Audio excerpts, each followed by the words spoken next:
క్రీస్తు గన్నామంలో ఉదయకాల ధ్యానాలకు ఆహ్వానం.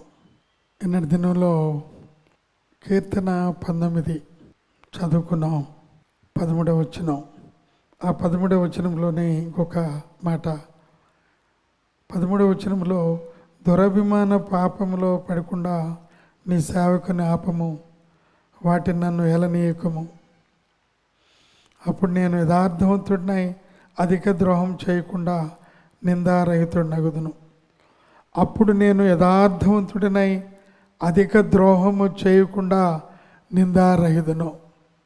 ఈ ఉదయకాలంలో కీర్తనకారుడు దావీదు చేసిన ప్రార్థనలో 2వ భాగాన్ని మనం చూస్తూ ఉన్నాం. ప్రియులారా, దావీదు అంటున్నాడు, నేను యథార్థవంతుడినై అధిక ద్రోహము చేయకుండా. దావీదునకు ఓ చక్కని బిరుదు కూడా ఉన్నది. అదేమిటంటే ఆయన మరి యథార్థవంతుడు, మ్యాన్ ఆఫ్ ఇంటిగ్రిటీ, దేవుని యొక్క ఇంటి అంతటిలో కూడా నమ్మదగినవాడు అనే ఒక గొప్ప ప్రశంస దావీదునకు దేవుడిచ్చారు. కాబట్టి మనం గమనిస్తూ ఉన్నాం. ఈరోజు నేను యథార్థవంతుడను గా ఉండాలని, అధిక ద్రోహంగా ఉండకూడదు. మరి ఈ విషయం దావీదు రుజువుపరిచాడు. సౌలు దావీదును వెతుకుతూ ఉన్నాడు. ఎక్కడైనా సరే దావీదును ఎలాగైనా అంతం చేయాలని అతను చూస్తూ ఉన్నాడు. కానీ ఒకానొక సమయంలో సౌలు ఒక చోట అలసిపోయి నిద్రిస్తున్న చందం. ఆ సమయంలో దావీదు అతని యొక్క చెలికాండ్రు చూచి, దావీదు నీకు చాలా దేవుడు గొప్ప అవకాశం ఇచ్చాడు, నీ చేతికి నీ శత్రువు దొరికాడన్నాడు. 24వ అధ్యాయం మనం చూస్తున్నాం. అప్పుడు సౌలు ఇశ్రాయేలులందరిలో నుండి 3000 మందిని ఏర్పరచుకుని వచ్చి కొండ మేకలకు వాసములకు శిలాపర్వతముల మీద దావీదును అతని జనులను వెదుకుటకై బయలుదేరెను. మార్గముననున్న గొర్రె దొడ్లకు అతడు రాగా అక్కడ గుహ ఒకటి కనబడెను. అందులో సౌలు శంఖా నివర్తికి పోగా దావీదును అతని జనులను ఆ గుహ లోపలి భాగంలో ఉండిరి. కనుక దావీదు జనులు, ఇదిగో నీ దృష్టికి ఏది మంచిదో అది నీవు అతనికి చేయునట్లు నీ శత్రువుని నీ చేతికి అప్పగింతునని యెహోవా నీతో చెప్పిన దినము వచ్చినని అతనితో అనగా, దావీదు లేచి వచ్చి సౌలునకు తెలియకుండా అతని పై వస్త్రపు చెంగును కోసెను. 1 సమూయేలు గ్రంథం 24వ అధ్యాయము 2వ వచనం నుండి 5వ వచనం వరకు మనం చదువుకున్నాం. ఇక్కడ దావీదు మనసును గమనిస్తున్నాం, సౌలు మనసును గమనిస్తున్నాం. సౌలు ఎప్పుడు కూడా అధిక ద్రోహము చేయవాడు, లేక దురభిమాన పాపముతో ఉండువాడు సౌలు. దావీదు వారి యొక్క చెలికండ్రు మాట విని కనీసం ఆ యొక్క వస్త్రపు చెంగును కొంచెం కోసాడు. దానికే దావీదు విషయం ఒకసారి చూద్దాం.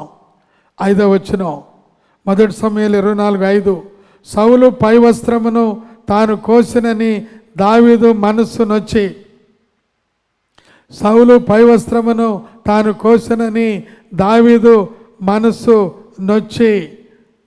ఇక్కడ అతడు యెహోవా చేత అభిషేకము నొందినవాడు గనుక యెహోవా చేత అభిషిక్తుడైన నా ప్రభువునకు నేను ఈ కార్యము చేయను, యెహోవాను బట్టి అతని నేను చంపను అని తన జనులతో చెప్పాను. దేవునికి ఎంతో స్తోత్రములు, వందనాలు కలుగును గాక. ఎంత ఆశ్చర్యకరమైన మాటలు ఆయన చెప్పాడు, అద్భుతమైన మాటలు దావీదు చెప్పాడు.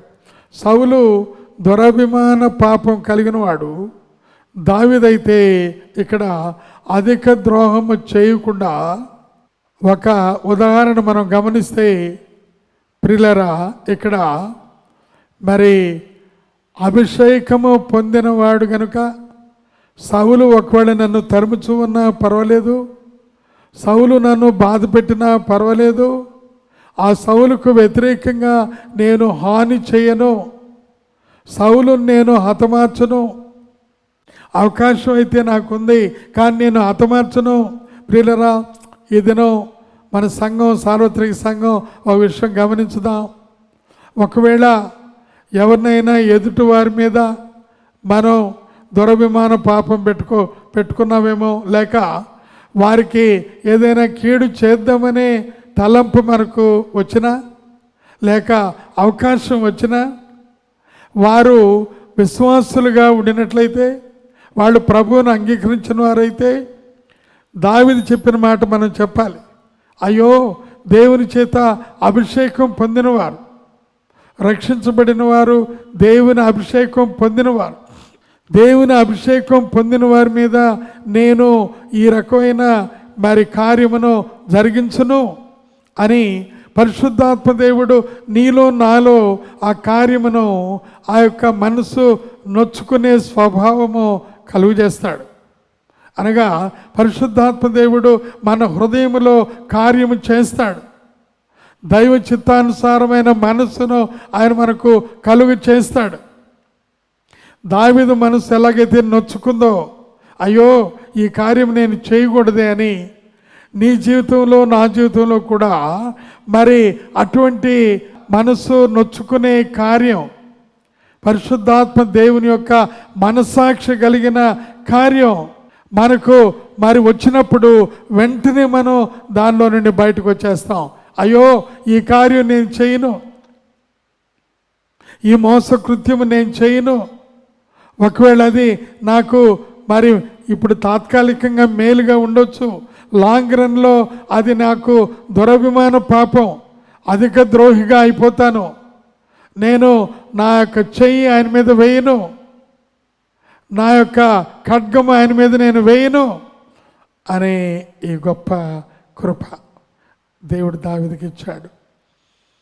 నీకు నాకు కూడా మన యొక్క దైనందిక జీవితంలో, మన సామాజిక జీవితంలో, కుటుంబ జీవితంలో మన చెయ్యిని ఈ రకంగా ఇతరుల మీద వేయకుండా, ఆ రకమైన అధిక ద్రోహం చేయకుండా, మన హృదయంలోనే పశ్చాత్తాపం కలిగిన జీవితం, సాత్విక మనసు కలిగిన జీవితం కలిగి ఉండు ఏర్పాటు పరిశుద్ధాత్మ దేవుడు మనకు మెండుగా అనుగ్రహించును గాక.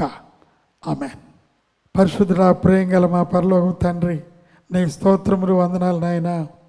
దావీదులో మేము మనస్సు నొచ్చుకుని మనసాక్షి చూడగా, సౌలులో దురభిమాన పాపమును చూచాం. మా జీవితంలో దావీదు వలె మేము మనస్సాక్షి కలిగిన వారమై, పరిశుద్ధాత్మ దేవుని యొక్క సహాయమునకు మేము మరి ఎల్లప్పుడూ కూడా మేము అనుసంధానం అయ్యేవారంగా ఉండమని ప్రభువైన యేసు నామమున అడిగి ఉన్నాం మా తండ్రి. ఆమేన్. తండ్రి, కుమార, పరిశుద్ధాత్మ త్రియేక దేవుని ప్రేమ, కృప, సమాధానం మనందరికీ ప్రత్యేకంగా ఉదయకాల ధ్యానాల్లో ఉన్న ప్రతి వారికి తోడై ఉండి నడిపించును గాక. ఆమేన్.